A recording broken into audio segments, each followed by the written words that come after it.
Hey everyone, Chris G here, and here we have the Delonghi Eletta Explore. Now I was really excited to review this product because I've been on kind of a kick lately trying to find the perfect super automatic coffee machine. And while I have come to find that it doesn't actually exist, and I might talk maybe a little bit more about that later on in the video, I thought I found something almost close to perfect with this one. However, even though it produced a very good cup of coffee, it broke after about 4 days. Which for a $2,000 machine is unacceptable. And to be clear with what happened, when we first were starting to brew cups of coffee, it would basically just trickle out at a very slow pace, and then ultimately wouldn't brew a cup of coffee at all without throwing an error message. But that said, there are some details and things that we should probably go over just in case you want to buy one yourself. I'm gonna go over some pros and cons, the unboxing, the blah, blah, blah, blah, blah. And then of course, if you decide that you still want one, you can buy it from the affiliate link that we'll have in the description below. But otherwise, yeah, let's talk about the Delonghi.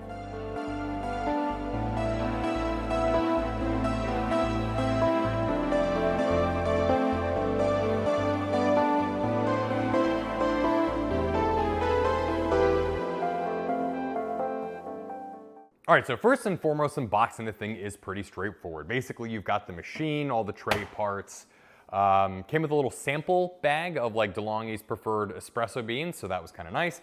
Comes with 2 different milk carafes. Black one is for hot drinks, the white one is for cold drinks. Both of those milk carafes look more or less the same, so I don't know what sort of engineering or mechanical differences inside is different between the 2 of them, but ultimately Delonghi thought it was necessary to include 2 different types of milk carafes. Comes with a little travel to-go cup and a little like ice cube tray. So you have the little hot water spout here in case you're just looking to make some tea or something to that effect. Overall, this thing is pretty well equipped with everything you need in order to make a stellar cup of coffee. Once it's all assembled, and by the way, it runs you through kind of a step-by-step process on the little screen here.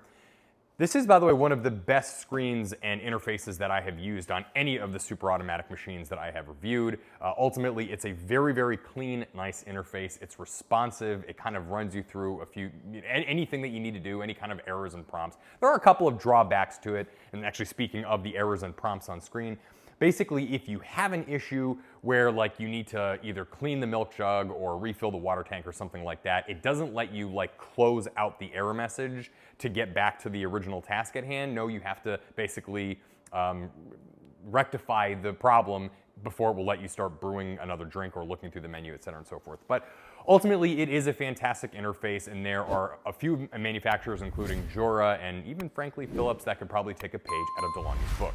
Anyway though, once you have it all set up, you are of course presented with 4 options. You've got the to-go cup, cold drinks, hot drinks, and favorites. And like a lot of these higher end super automatic coffee makers these days, it has 2 user profiles and then a guest profile. So basically if you have like a husband and wife and then like a stranger in your home, you can make your personalized cup of coffee accordingly.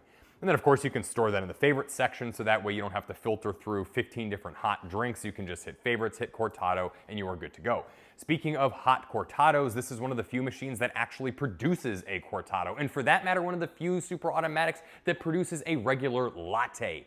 For some reason, most of these super automatic coffee makers only make latte macchiatos. I don't really understand why, but that's the way it is. But either way, you have pretty much every possible hot coffee drink under the sun at your disposal with the Eletta Explore. For that matter, the cold option allows you to make, I guess over ice coffee is more appropriately described, but you can hit a cold brew option, and what it does is it basically creates a puck and uses some proprietary extraction method to ultimately come out with a slightly more room temperature coffee than it does a hot one. But it is, in fact, a very smooth and delicious drink. I think that is pretty innovative, and Delonghi did a very good job on this. And speaking of pucks, unlike the Philips, which used a microscopic little puck to produce a very weak cup of coffee, the Delonghi happens to use a very big puck in order to produce a much stronger cup of coffee. While the texture of the espresso on this is not nearly as good as it is on a traditional espresso machine or even a semi-automatic, it does happen to produce a nice rich cup of coffee with a very good crema. Basically, it did not produce a single bad cup of coffee when it worked.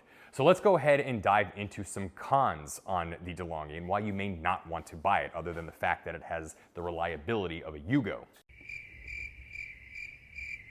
First and foremost, in some ways, it is a little bit complicated to have two different milk carafes. Obviously, you don't need to use them, but I didn't really think that they needed to include two of them, and I feel like they could have engineered a system in which they could have combined the two options. Another thing regarding the milk carafe is that it is like 70 different pieces in this thing. Yes, there's more than just the 3 pieces that I took out.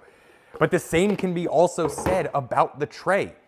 You have not just the tray, but you also have the one, this is where all the spent pucks go to.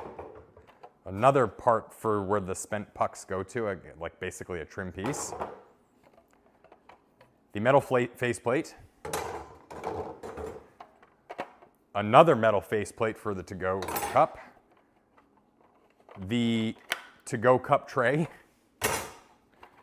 The additional drip tray. And then a very complicated drip tray, which ultimately, as you take this from machine to sink, will end up dripping liquid onto your floor. Oh,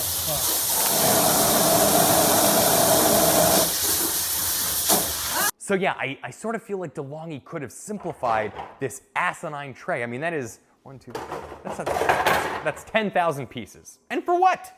For really no reason. Another thing that I don't particularly care for, I do like that the fact that the water bin is in the on the side, so you can just kind of yank it out from the front. That's kind of nice if you don't have a whole lot of room in, you know, from your where your counter meets your cabinets.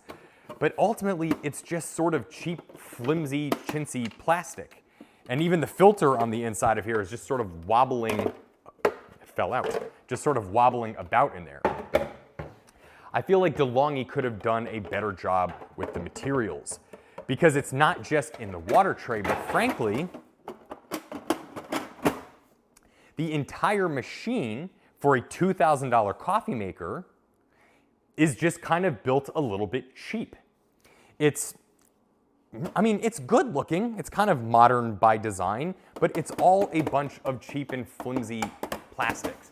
Breville does a much better job using more premium materials and kind of making it look and feel like you bought something a little higher end.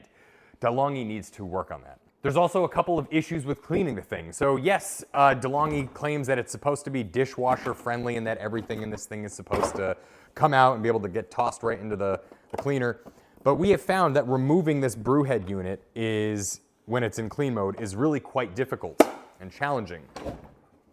And also, I feel like will affect reliability later down the road anyway, like with not greasing it up and stuff like that.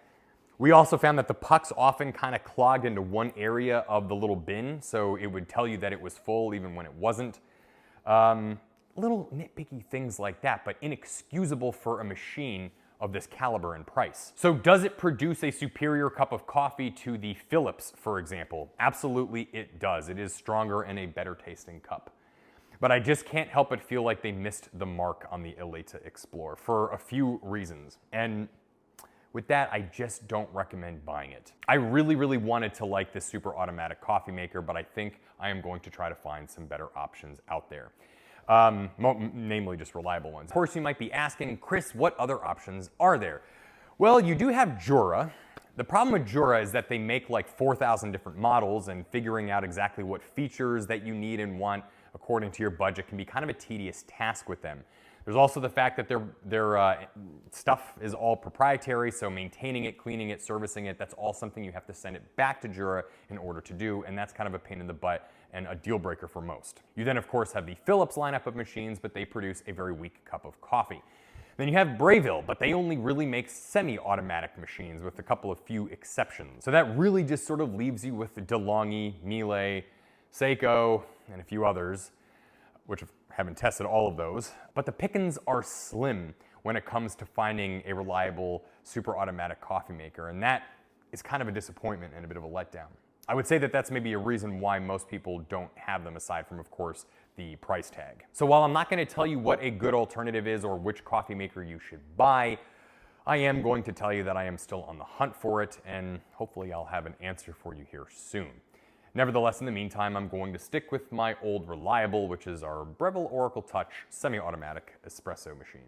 And then, of course, there's just some good old-fashioned drip coffee, or AeroPress, which is the OG. Anyway, if you have any questions on the Delonghi Eletta Explore, please feel free to reach out to us in the comment section. Please like and subscribe, and we will be back with another video really soon.